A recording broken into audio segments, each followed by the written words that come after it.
All right, so we are doing an unboxing video today, and that one's way too far away. So how's this? No, it's still too far away. Maybe I should just set this up somewhere else. But I thought the porch is sunny and bright and would be just a nice perky place to do it. So I guess now I'll move this chair, this table up a little bit more.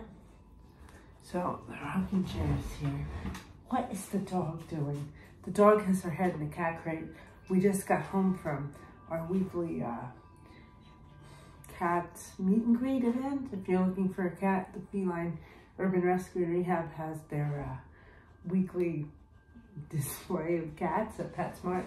If you have a pre-adoption application approved, you can actually go and see the cats, and if you find one you like, you can take it home. But we had two cats who went over to see if they could find people today, and they did not. But they were both very shy cats, and they did really well, so I'm very proud of them. But now the dog is sniffing their cat carriers and kind of getting her head stuck in there. So anyway, it is Saturday afternoon. It is April 9th. This is an unboxing video, although I have a box. I have an envelope. But in the envelope, there is a box. So there's that. Saturday afternoon, so for me that's like Sunday night because I work in a warehouse Sunday through Wednesday night. I know a lot of my artistic friends know the real job kind of shuffle. I've made the transition in the last couple of years to working in a warehouse so that I can save my mental energy for my business and not be wasting it on a employer who's not myself.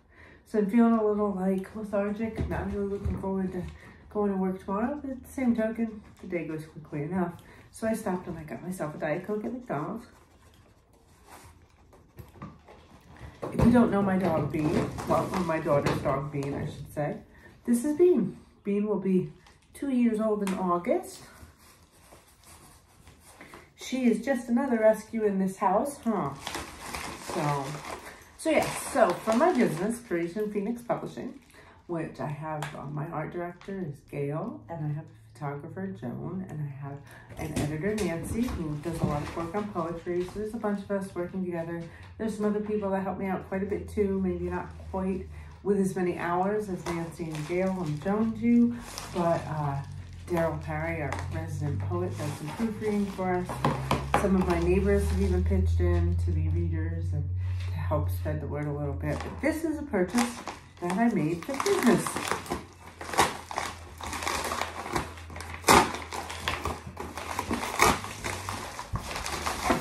And it is a white box.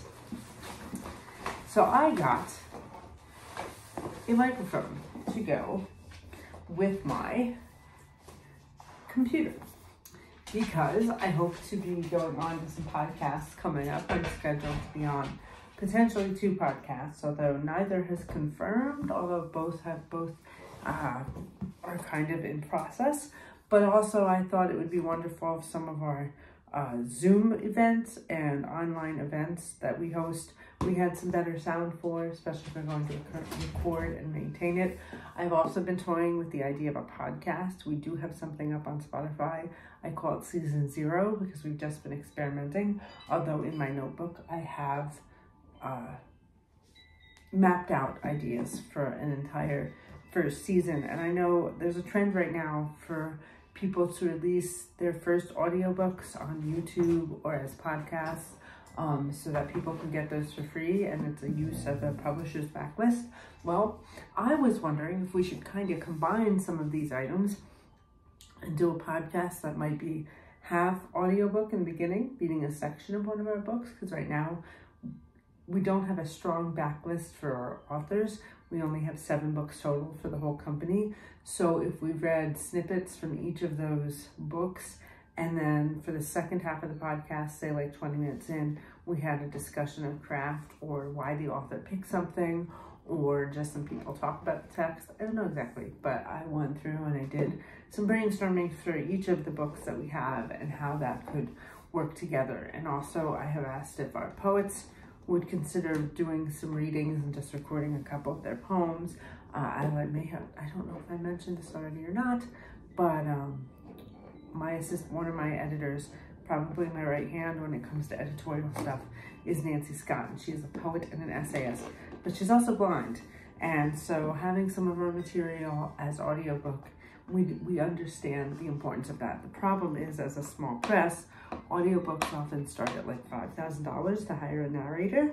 And I don't know if I have the vocal quality or even the pacing and time to record a whole book myself, or if anyone on my staff does.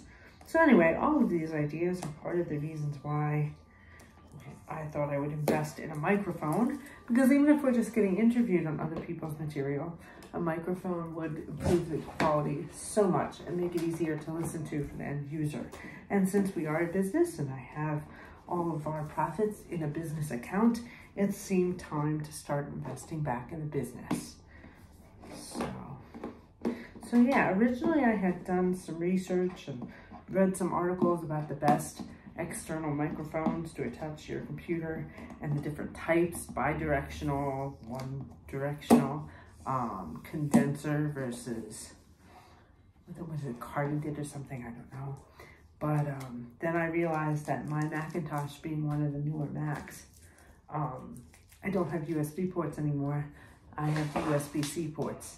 So that took many of my contenders out of the running. And my daughter has the USB-C adapters, but we couldn't find them. And then so I did a little bit more research, and this one seemed to be inexpensive enough. I only paid $50 for it. So I thought if it doesn't work out, you know, but from the reviews I read, it seems to be decent. So we have a little picture guide of how to use it. So I really have no idea what I'm doing with any of this, so that's kind of exciting. So I guess this is, wow, it's heavy. This is the actual microphone. And it's got all sorts of nice little foam parts to keep it safe. And I'll put it back in there for now. Isn't that nice? And this looks like a box of Cards Against Humanity. So if my daughter saw this box sitting somewhere, she might get a little excited for the wrong reasons, thinking I got her an accessory pack for Cards Against Humanity. All right, so there's the cord. This particular device is supposed to have both ends. Yeah, so you can plug it in with the USB-C, or you can plug it in with the USB, which that looks really big, but yeah, so there's that. Wouldn't that be at home? I still needed the adapter. And this is the little tripod thingy. So you can set it up. And then this is it has a word. It's the overlay to keep from making popping sounds. See, it goes right, I know nothing, but I tried to do some research. Yeah. Okay, so let's look at the directions for a minute. Okay, pop filter. That's what that is called. So first we screw it onto the tripod. Oh wow, a lot of directions.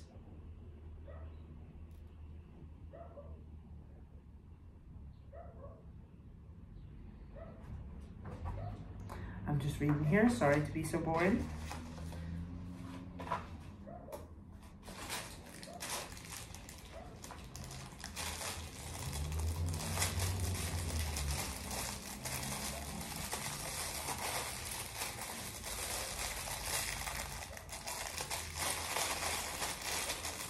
I had the Backstreet Boys in my head.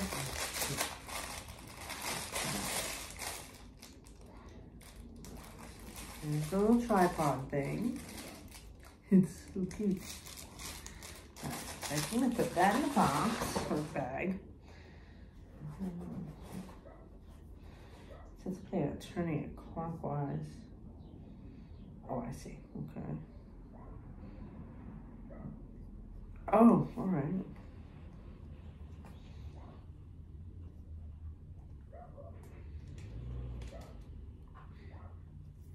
Now I am a complete moron when it comes to this kind of stuff. So I'm wondering if I should put that other. There's a doodad here. It's an adapter for a boom arm. Yeah, we don't need that right now. We do not have a boom arm. So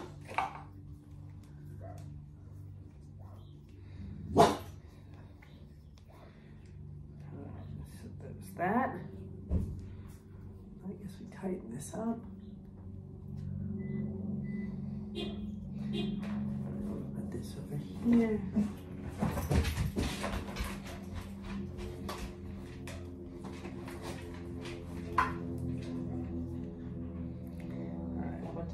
Say about. All right, so there's, that was the dog stepping on me. There we go. There we go. That's a little better. Now what do I do next? All right, so how do we do the pop filter part? Pull the rubber handle and fix the mesh grill. Oh, okay. So I get the impression you just kind of